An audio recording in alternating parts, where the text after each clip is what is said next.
ProSport est une association de loi 1901 qui a pour objectif de rendre le sport plus responsable et accessible à tous en favorisant l'insertion professionnelle et la prise de conscience des enjeux environnementaux. Globalement, l'association a 5 piliers: la diminution des déchets sportifs, 2. La mise à disposition des articles de sport de seconde main dans un quartier politique de la ville, 3. La création d'emplois d'insertion professionnelle, 4. La transformation, donc lorsqu'on n'a pas de solution pour réemployer dans l'État, on transforme.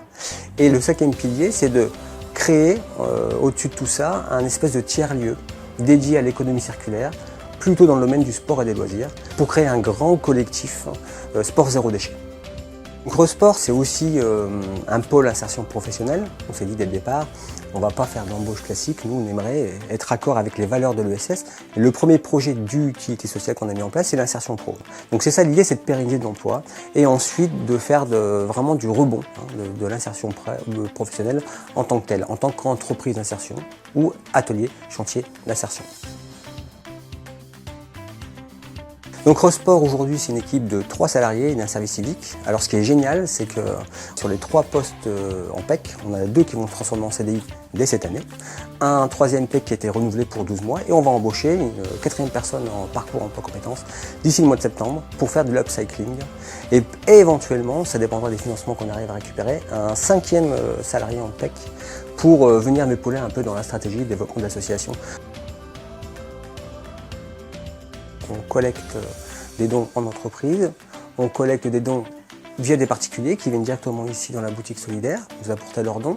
On fait également des collectes éphémères en entreprise et également des associations partenaires qui sont plutôt des ressourceries généralistes et pour déstocker un petit peu leurs équipements de sport, elles ne sont pas spécialisées en sport, elles nous font des dons de leur équipement de sport.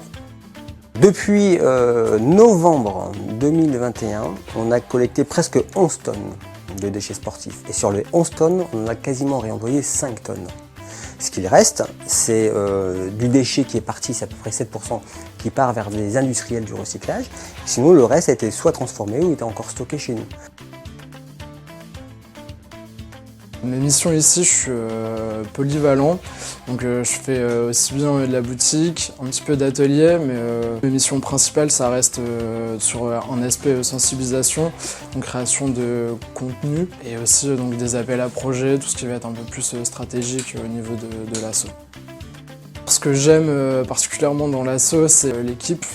On a une super équipe, il y a une super cohésion, on a de la place pour pouvoir s'exprimer, pour pouvoir donner nos idées. Et c'est aussi de s'ancrer dans un projet local, vertueux, aussi bien pour l'environnement que pour l'aspect social. Bien au-delà de l'aide financière de la Fondation Jean Gaillet, il y a avant tout une aventure humaine. Il y a beaucoup de personnes merveilleuses à la Fondation et notamment Thibaut et Capucine qui sont mes mentors aujourd'hui, avec qui on a construit, on a échangé, on a discuté et j'ai senti profondément que c'était une vraie histoire humaine qu'il y avait à la Fondation Jean Gaillet. Pour un porteur de projet, c'est ultra rassurant.